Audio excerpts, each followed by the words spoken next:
One day, when I went into labor, my husband was busy celebrating the birthday of his first love.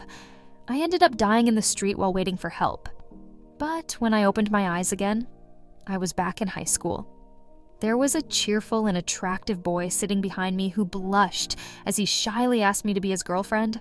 I felt repulsed. Never again did I want to hear those sickening words. Gossip spread throughout the school, whispering about how Laura, Johnny's fallback, had seemingly moved on. She stopped delivering milk to him before classes, no longer brought him drinks during basketball practice, quit reserving library spots, and no longer hovered around him during breaks as she used to. After chasing him for nearly a year, was she really letting go just like that? Maybe it was just a tactic to get Johnny to run after her. They even said the most handsome boy from a neighboring school was now courting her. Johnny, clearly frustrated, slammed his English book onto his desk. "Time for morning reading. Let's chat outside," he snapped just as I walked into the classroom. Silence fell as everyone's eyes turned to me. Ignoring the attention, I went to my seat, opened my bag, and found 2 bottles of milk inside. The housekeeper must have packed them out of habit, even though I had asked for only one from now on. Johnny's deskmate, Sam, nudged him and whispered, "Laura is trying to show you some kindness. I told you she couldn't hold it in for long." Johnny's eyes flickered, but in his line of sight, I passed the milk to his deskmate. "Please have it," I said to Helen, who was shocked and asked, "For me?" I nodded, then opened my Chinese textbook and started reading silently. Helen leaned over, curious, and asked, "Laura, why are you studying now?" I didn't even lift my head. I planned to move to Class A next semester.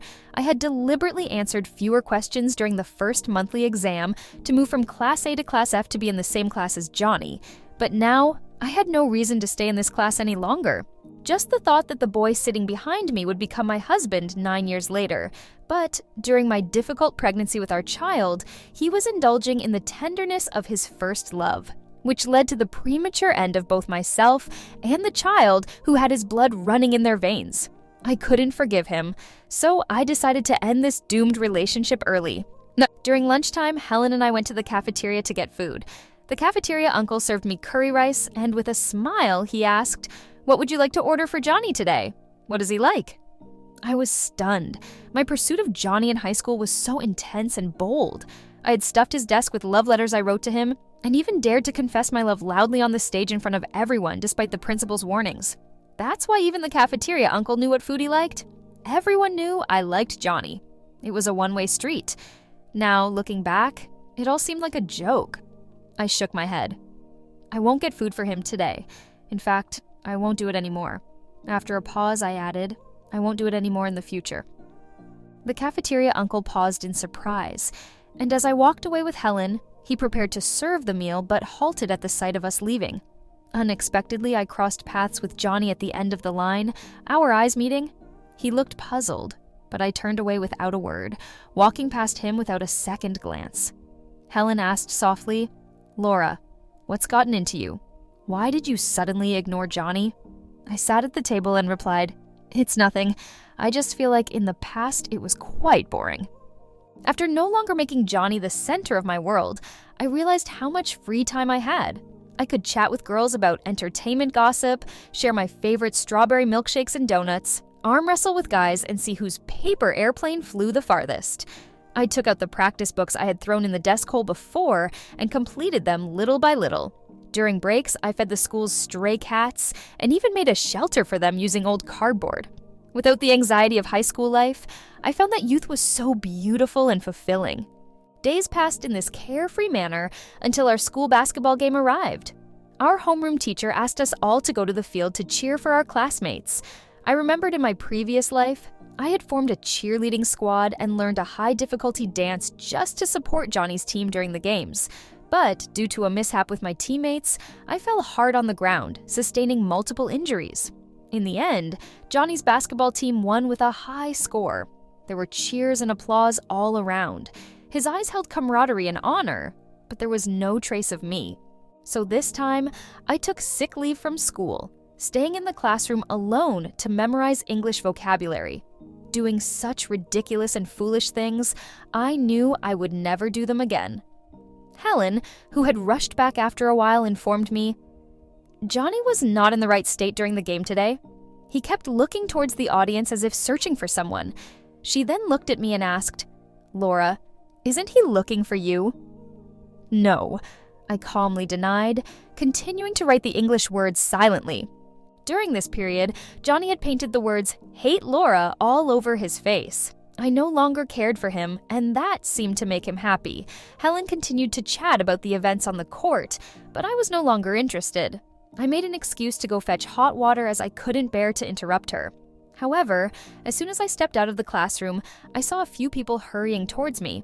Just as I was about to move aside, Sam, with Johnny leaning on him, called out to me, "Laura, don't you have a spray for pain relief and inflammation? Please give it to Johnny. He's injured." I indeed had a small first aid kit prepared because of Johnny's fondness for basketball, filled with imported medicines that were not easily available in the market, especially effective for bruises and sprains. But in my previous life, he had won the game, so how could he be injured in this life? "Laura, what's wrong with you?" Sam urged in a hurry. It was then that I noticed Johnny's swollen ankle. In a detached tone, I said, "It's expired, so I threw it away." With that, I grabbed a water cup and headed to the water room without sparing a glance. What was I thinking? Why was it my concern that he was injured? The pain he caused me in my previous life didn't even begin to compare. Why should I feel sorry for him? Sam gasped in shock, and a sharp gaze seemed to pierce through my back as if trying to make a hole in me. Johnny took a few days off from school due to his injury.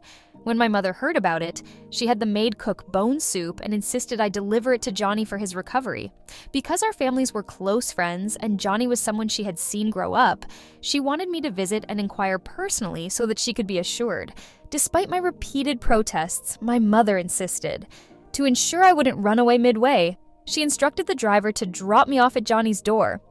Reluctantly, I carried the chicken soup to Johnny's house. It was the evening, and the leaves of the crepe myrtle trees by the roadside rustled in the wind. Wrapping my thin coat tighter, I got out of the car to find myself facing a white 3-story building. The dwindling sunlight cast an irritating orange hue on the building. I used to visit his house often as a child, and we had even lived together inside for almost 2 years.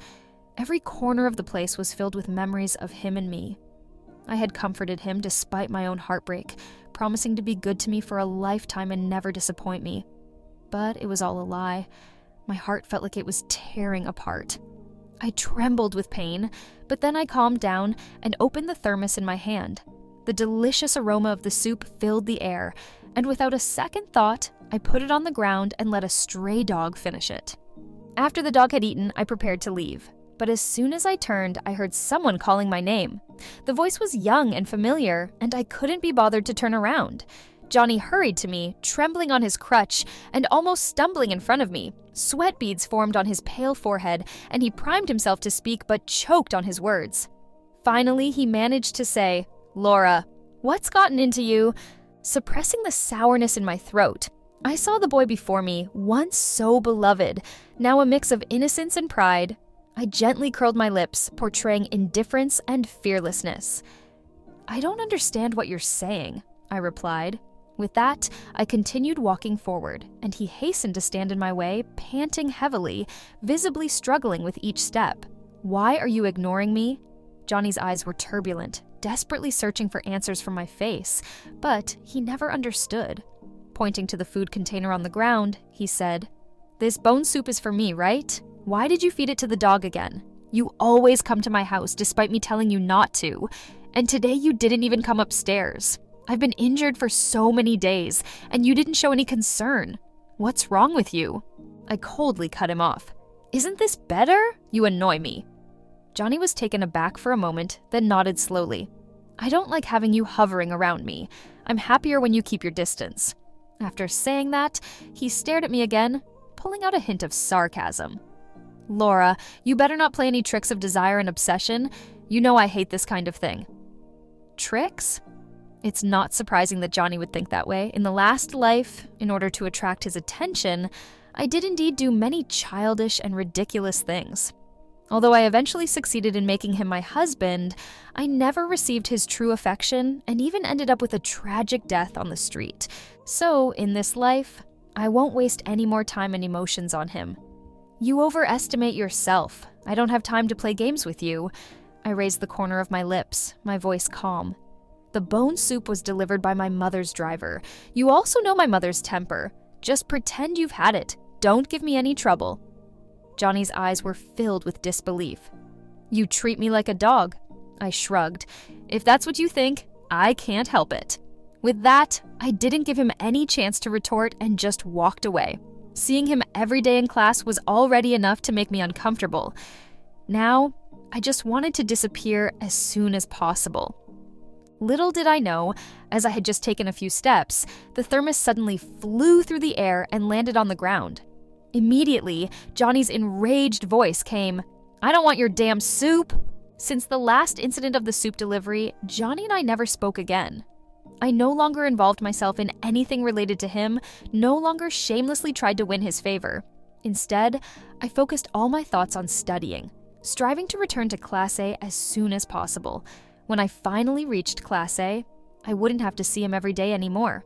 2 years later, during the college entrance examination, I wouldn't linger in the city where he went to university like in the last life, watching him break up and reconcile with his first love, torn between life and death. I would just escape far away. Best to be completely separate, never to have any intersection in this life. However, the high school curriculum was quite challenging for me now. So I had my mother hire a private tutor to help me with my studies. Among the many options, I chose Eric, who was in the same grade and class as me and from Class A. During the junior high school entrance examination, he outperformed me and entered the school as a super academic achiever. Our first conversation was also straightforward. I said, I want to improve my grades as quickly as possible and return to Class A. He said, leave it to me. I started getting close to Eric, gathering the questions I didn't understand, then seeking him out during breaks to ask questions in Class A. Even after school, I would go to a fast food restaurant near the school to review problems with him. Over time, a new rumor spread in the school. I became the epic backup who no longer revolved around Johnny but changed targets.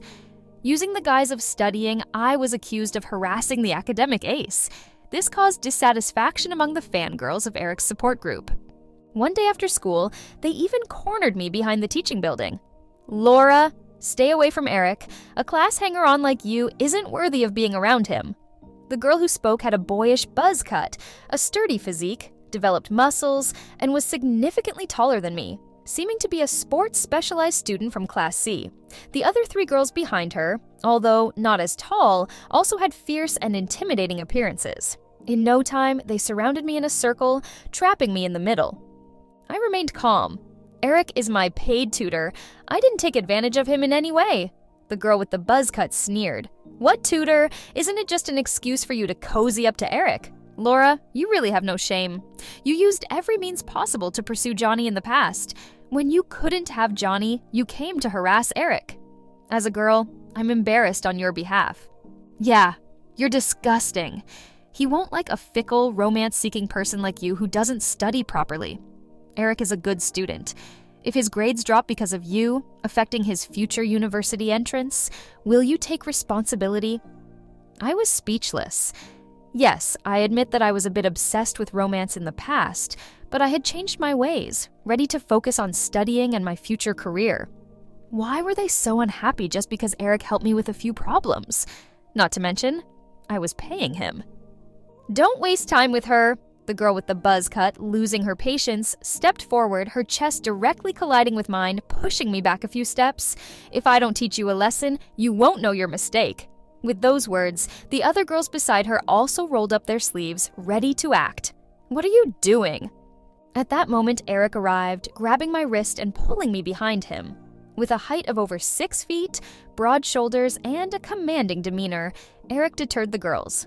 As soon as the girls saw it was Eric, their previous aggressive demeanor disappeared, replaced with a hint of innocence.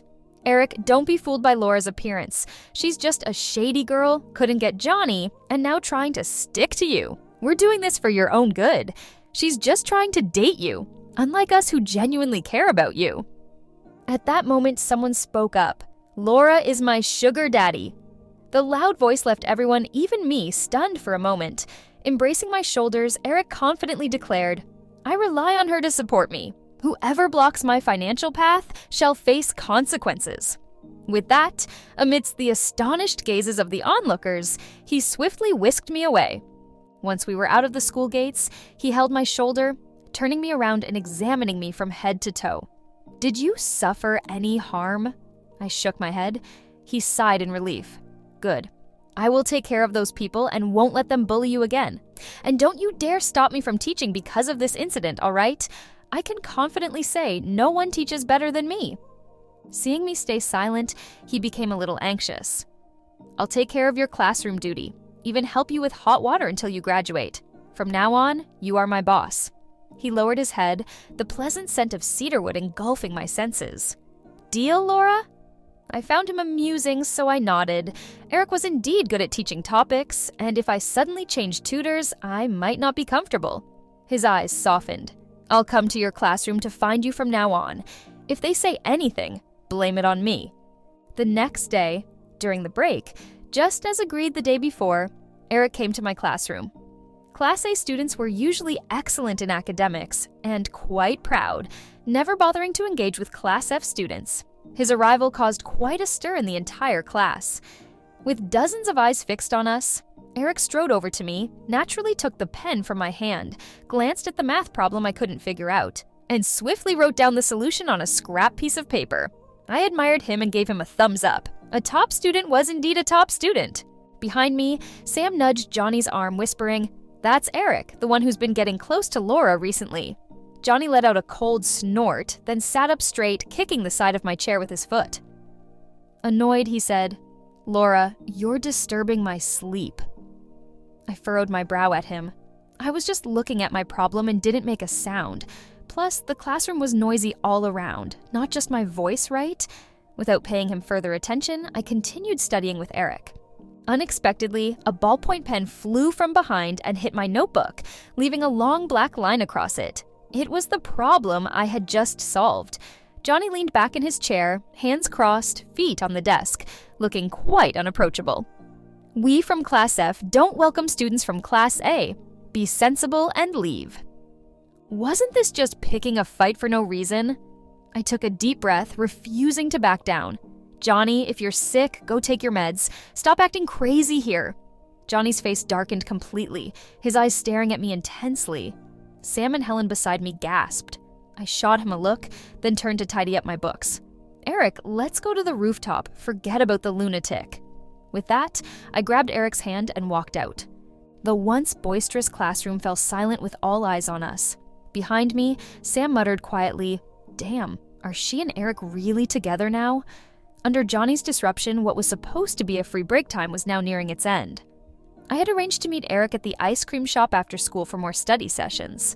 However, when evening came and I prepared to leave after packing my bag, Johnny appeared at the classroom door. After his behavior during the day, I was too weary to engage in a conversation and planned to ignore him and leave. He blocked my path. "I heard you want to transfer to Class A. I'll help you find a tutor." He looked down at me. "Find the best one." "No need. Eric is enough for me." Johnny's expression turned sour. Through gritted teeth, he muttered, "What does he know?"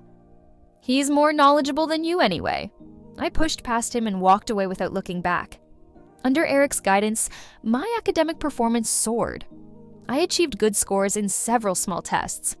However, returning to Class A was still somewhat distant. One day, as I was taking a physics test, Helen ran back with a bag of snacks, saying that there would be a transfer student coming to our class. I paused. By the time she said that, the transfer student should have arrived. When the bell rang for class, just like in a previous life, Johnny carried her into the classroom on his back. On her way to report to Class F, Mary got lost and got hit in the leg by Johnny's basketball as she passed by the basketball court. I looked at Mary's face, which couldn't really be called pretty. Her eyes weren't big, her nose wasn't sharp, her skin wasn't very fair, she wasn't very intelligent. She was slender and petite, barely passing as delicate. But it was this person who made Johnny defy his parents' orders, even go on a hunger strike, just to have her as his girlfriend. I nearly witnessed their entire process of flirtation, love, breakup, reconciliation, and then final falling out. I sort of took advantage of the situation, Back then, Johnny was deeply wounded, getting drunk every day, looking haggard. I stayed by his side. I drank with him, smoked with him, kept him company when he couldn't sleep. When he cried, I cried. When he laughed, I laughed. And then after one drunken night, he pinned me down on the bed. Upon waking up, he was confused for a while before saying he wanted to marry me. I laughed and then cried. I thought all deep affections would not be betrayed. Little did I know, when I was 7 months pregnant, these two went out on dates behind my back. I was just a prop in their turbulent love story. Mary's seat was placed in front of mine. Johnny carried her in carefully and put her in her seat. She looked up, cheeks slightly flushed, and whispered a thank you. Johnny shook his head, saying there was no need for thanks. My heart felt sour, and I quickly lowered my head, tears welling up in my eyes, almost spilling out. In my previous life, I was proud and vain, never considering the ordinary Mary as a rival. But in this life, I just wanted to escape. After school, Eric came to find me. "Boss, your favorite strawberry milkshake." It's funny to say, even though Eric was my tutor, logically, I should be the one providing him with good food and drinks, yet he always bought me all kinds of delicious treats, saying it's better for study efficiency. I shook my head. "Eric, I want to drink alcohol." So the two of us went to the night market behind the school, ordered beer and skewers. Since I had decided to focus on my studies, every time I met Eric was for studying. Rarely did we come out to relax. During the meal, neither of us spoke. After eating and drinking our fill, I was almost too dizzy to stand. He squatted down to carry me. "No need. Why be polite? I ate to have the strength to carry you." Eric didn't hesitate, lifting me up. "Boss, be happy. Life is short. I'll indulge you." And he kept me company. If I didn't speak, he didn't speak. Now he finally said these words. I lay on his back, tears streaming down silently. I couldn't tell anyone about my experiences from my previous life. No one could understand my pain. I wanted to hate someone, but in this life, these people haven't actually done anything wrong. I had no reason to hate. Eric carried me all the way, and I cried all the way. As we were about to reach home, I let out a sigh. "Eric, just this once, let me be willful. No one can make me cry anymore." "Boss," Eric's voice was gentle, "willful it is. I will spoil you. As long as I study well, I don't really need to work hard, plenty of time." My heart warmed, and I smiled silently. The monthly exams were approaching. I started studying even harder, hoping to transfer to Class A as soon as possible. During self-study that day, Mary tossed a paper ball over, quietly asking me to pass it to Johnny behind. I was interrupted by this sudden action while looking at the knowledge points marked by Eric for me, and I felt irritated. I remember it was the same in the last life. Back then, I had the most intense hostility towards any girls who wanted to contact Johnny. Without delay, I opened the paper ball and found a chocolate candy along with a small ghost face she had drawn. I was instantly furious, bluntly declared my ownership of Johnny to her, and told her not to waste her efforts. However, after class, she hid in Johnny's arms, crying with red eyes. Johnny's gaze towards me was as if he wanted to kill me. Thinking of this, I just gave a fleeting glance at the paper ball. "Mary, now is study time. Just because you don't want to study doesn't mean others don't want to." Mary's face turned red, feeling wronged. "It's just passing a note. Do you have to be like this? If you love to study so much, why are you in Class F?" "I'm in Class F because I want to be, not because I'm only fit for Class F." With that, I stood up directly to pack my things and then threw them on Mary's desk. "If you want to pass notes so badly, fine, let's switch seats. You can pass them all you want." Mary's eyes filled with tears, teeth biting her lip. "Why are you targeting me? I wasn't trying to compete with you for Johnny. I just wanted to thank him." Judging from her tone, she must have heard about my loud pursuit of Johnny in the past. Passing this note was simply to embarrass me. Unfortunately, I was already indifferent. First, whoever you want to love or thank is none of my business. Second, I've given you the opportunity. You should thank me. Then I pulled her up and sat in her seat. In truth, I was tired of feeling squeezed by these two people. I took advantage of this opportunity to leave. Finally, I genuinely hoped these two would stay put, and stopped causing trouble for others. At that moment, Johnny, who had been sleeping, suddenly sat up watching as we exchanged seats, furrowing his brow. "Laura, what are you trying to do?" Since the last time he mentioned arranging a tutor for me, only to be turned down, we hadn't spoken in a while. I turned my head, gave a faint smile. No need to thank for adult courtesy.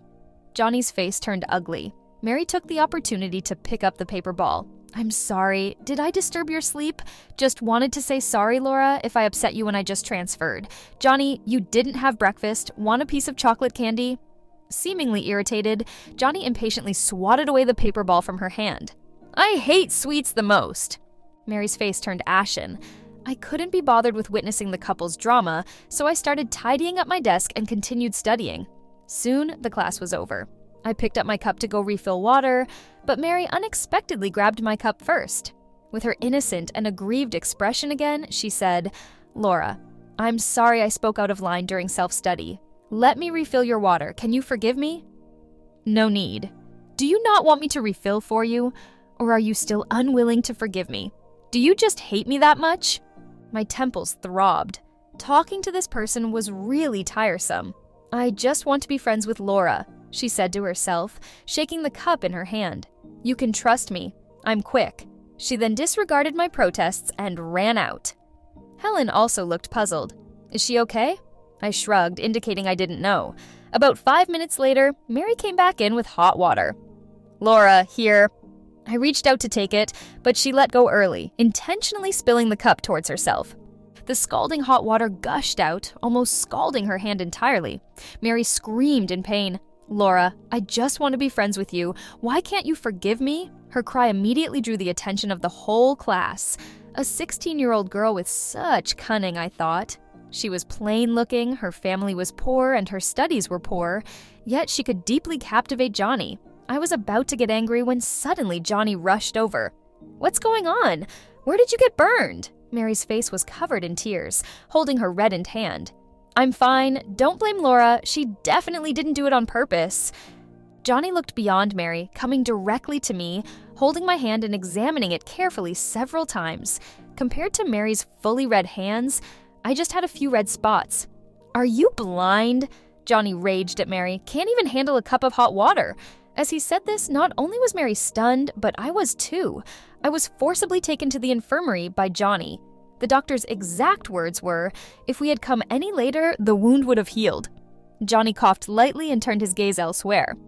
On the way back, we walked one after the other, not speaking to each other. Just as we were about to reach the classroom, someone from the back suddenly spoke up. "Laura, switch back seats." "Why switch back?"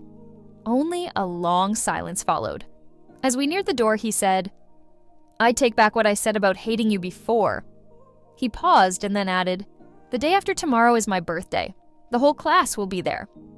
Can you come?" It was on Johnny's birthday that day when I found out I was pregnant. The reason was that I, who usually felt sleepy and had a good appetite, suddenly became even more drowsy and gluttonous. A friend brought a pregnancy test stick, which I tried, and sure enough, 2 lines appeared. To avoid making mistakes, I went to the hospital for a checkup. The moment I confirmed that I was pregnant, I almost jumped for joy. As soon as I left the hospital, I went to a store and bought a gift box, placed the test results inside, and tied a pretty bow on it. I was filled with the belief that this was the best gift for Johnny's 25th birthday. But it wasn't until much later that I learned from Mary that on that day, he had come to break up with me. Memories can truly be painful. I rubbed my temples and said, "I have something to take care of. I can't go." The person behind me stopped in their tracks and said, "I'll wait for you at the estate where we used to go. I have something very important to tell you." I realized that, like Mary, Johnny also didn't understand words. I didn't respond and went straight into the classroom. 2 days later, the entire class had prepared birthday gifts for Johnny. Sam prepared a basketball, while Helen put a bag of instant noodles in an empty box. Coldly, she said to me, "Johnny used to bully you all the time, giving him instant noodles. I'd say I've treated him well enough." I suppressed a smile, then turned to see Mary putting a brown scarf in a paper bag. Without any logo, it must have been hand-knitted by her. Unfortunately, she didn't know that Johnny never wore anything without a brand. I attended classes as usual, took notes, did homework all the way until the end of the school day. Everyone gathered to take the special car sent by Johnny's family. I, on the other hand, avoided the crowd and went to a deserted intersection, taking out a paper airplane from my pocket and lighting it with a lighter. This time, I cut my losses in time and focused on living my own life. I was doing well, and the future should be good. The only thing I regret is the child that never came into the world. The flame quickly consumed the paper airplane. I thought to myself, if I have a chance to fall in love and get married in this lifetime, then be my child. I am stronger now, and this time I will definitely protect you. I returned home, crawled into bed, and read a book. It started raining heavily outside, and at midnight, Johnny called me. I turned off my phone directly. In the middle of the night, my mother came to wake me up, saying Johnny was in the yard. I glanced at the clock on the wall. It was already 3 a.m. The rain outside hadn't stopped. I went out. He stood in the drizzle, hair sticking to his face, eyes covered with a layer of moisture. The first thing he said when he saw me was, "Why didn't you come?"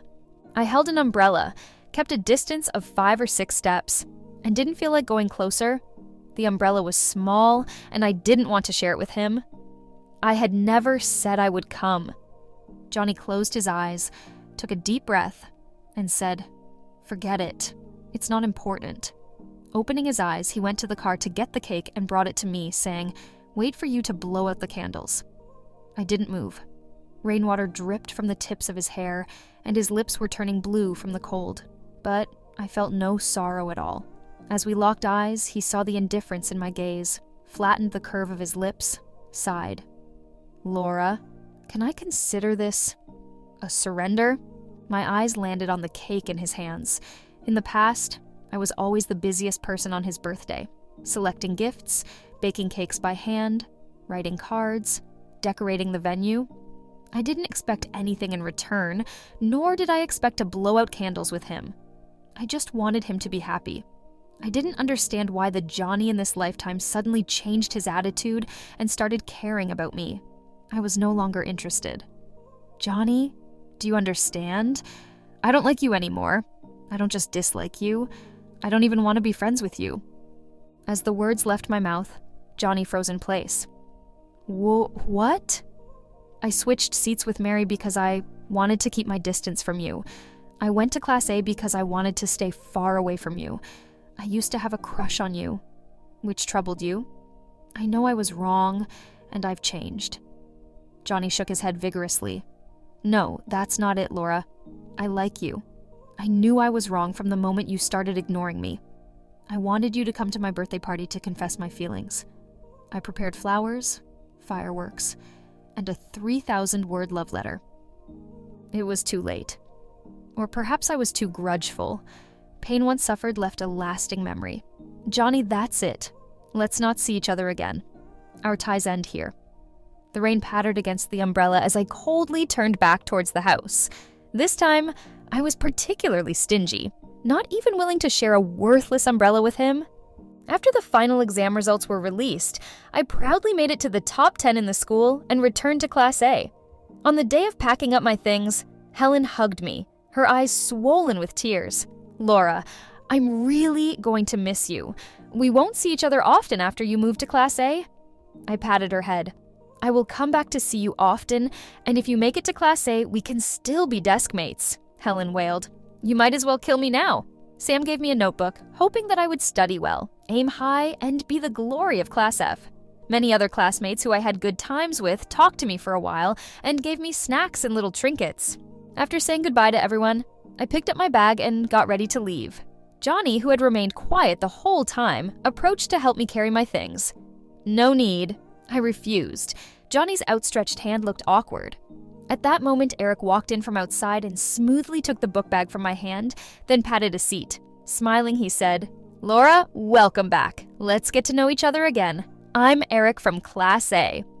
2 years passed in the blink of an eye. During this time, Johnny would occasionally visit Class A to find me. He would help serve me food, bring me water, and give me an umbrella when it rained. He pursued the person he liked fervently and selflessly, just like I used to do. But I didn't respond at all. The greatest kindness I displayed in this lifetime was in not harboring any hatred or seeking revenge. I devoted all my energy to self-improvement to avoid getting entangled with such people and repeating the tragedies of the past life. After the college entrance exams, Class F organized a final gathering and Johnny got very drunk. With red eyes, he cautiously approached me, hesitated for a long time, then asked, "Laura, I really want to understand, why did you suddenly stop liking me when you clearly liked me before?" I thought for a moment and whispered, "I had a dream where you weren't very nice to me." I rambled on. It was strange, but speaking those words now, I felt completely unfazed. It was as if the vivid and painful memories were someone else's story. He listened very attentively, and by the end, with his long lashes lowered, his eyes were as serene as a still pond. I thought he might treat it as a lousy joke. To my surprise, he looked at me in earnest. "Laura, last time's Johnny didn't love you, but this time's Johnny does." I took a sip of the wine, feeling a bit tipsy. However, this time's Laura isn't waiting anymore. After the college entrance exam results were out, I applied to a university in the capital, a city I loved and for a major I was passionate about. I was not going to lower my value or lose myself for anyone or anything. On the day I went to report at school, Johnny came to see me off. The bustling airport was filled with his reluctance, and he opened his arms, saying, "Laura, when you leave, we might not see each other for a long time. Can I give you a hug before we part without overstepping?" His college entrance exam scores were not very good, so he decided to retake the exam. This parting might indeed be a long one. I stepped back, not allowing his hand to touch me. Cutting off without hesitation was my style this lifetime. His face was full of desolation. "Fine, Laura. Wait for me for a year. I'll come find you." I shook my head. "There's no need. Don't waste your time." At that moment, the airport announcement started playing. I decisively turned and walked away, not even uttering a customary farewell. In his desperate voice behind me, I heard Johnny say, "I won't listen to you, Laura. I will definitely come find you."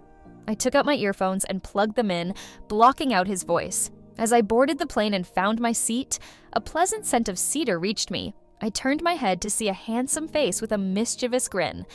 Eric smiled at me. "Boss, I'll be relying on you for the next 4 years."